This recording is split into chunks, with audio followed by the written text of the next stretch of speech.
नमस्कार, बहुत स्वागत है आपका। आप देख रहे हैं धर्मा सन्मार्ग।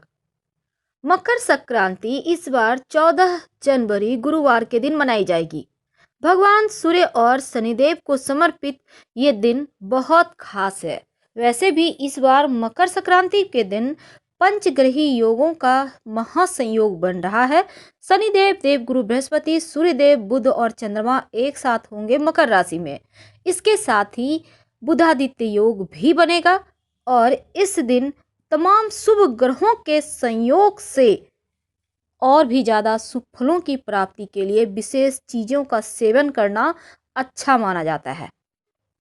देखिए, मकर संक्रांति के दिन चावल और उड़द की दाल से खिचड़ी बनाकर पहले भगवान सूर्य को भोग लगाया जाता है और फिर प्रसाद के रूप में खाया और खिलाया जाता है। मकर संक्रांति के दिन खिचड़ी के इस महत्व की वजह से ही इस नाम का खिचड़ी व्रत का नाम जो है खिचड़ी है। लेकिन इस बार खिचड़ी के त्योहार पर खिचड़ी खाने को लेकर लोग उलझन में हैं, क्योंकि गुरुवार के दिन खिचड़ी नहीं खाना चाहिए।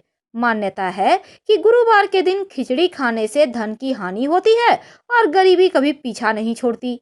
लेकिन दूसरी तरफ मकर संक्रांति के दिन खिचड़ी खाने से सूर्यदेव प्रसन्न भी होते हैं और शनिदेव के तमाम प्रतिकूल प्रभाव कम हो जाते हैं। अब मकर संक्रांति के दिन उलझन है, तो चलिए उलझन को निकालिए। क्योंकि मकर संक्रांति के दिन शनिदेव, गुरु, सूर्य और बुध के साथ चंद्रमा भी मकर में है। ऐसे में खिचड़ी का भोग लगाकर प्रसाद ग्रहण करने से खिचड़ी खाने का दोष नहीं लगेगा, क्योंकि यह नवग्रहों का प्रसाद माना जाएगा।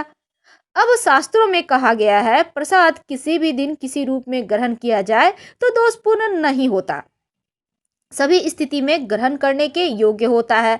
दूसरी बात, मकर संक्रांति के दिन खिचड़ी जो खाएंगे आप, वो चावल, उड़द, घी, नमक से बनाइए, यानी घी उसमें जरूर डालिए, गाय का घी। और इस दिन कुछ चीज़ों का दान भी किया जाता है। हालांकि खिचड़ी पर्व के दिन सिर्फ खिचड़ी ही नहीं खाया जाता, बल्कि और भी चीज़ें खाई जाती हैं। वो क्या हैं, आइए जानते हैं।